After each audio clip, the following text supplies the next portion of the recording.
जब बेटी तू गर्भवा में रहलू हो, बेटा लागी आस हमारी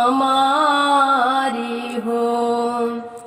जब बेटी तू गर्भवा में रहलू हो, बेटा लागी आस हमारी हो। जब बेटी तू हो धरती पर गिरलू, धरती गईले हिलसाई हो।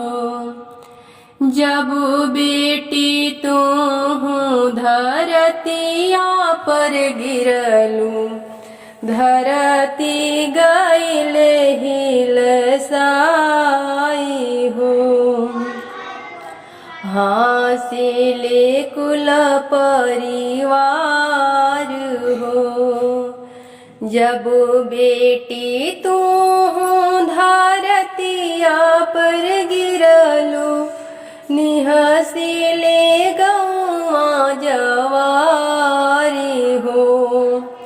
आहर सुख गईले नाहर सुख गईले, गंगा जी में पड़ी गईले रेत हो।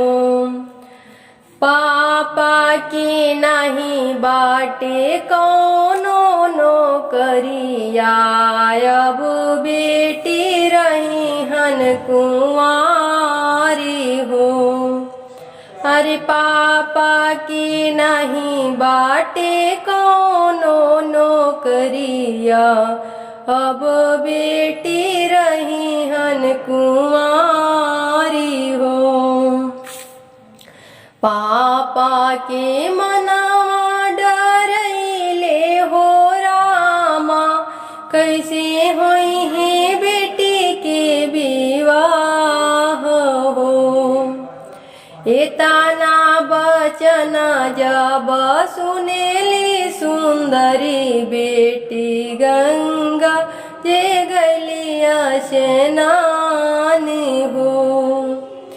गंगा नहली बेटी सूरज गोड़ लागेली, अब सूरज शरण तोहारी हो।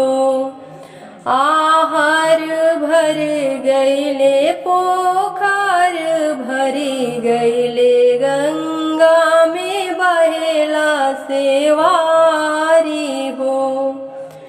आहर भर गईले पोखर भरी गईले, गंगा में बहेला सवारी हो। पापा के मनवा हो खुशी से भरी गईले, अब बेटी हुई है बिया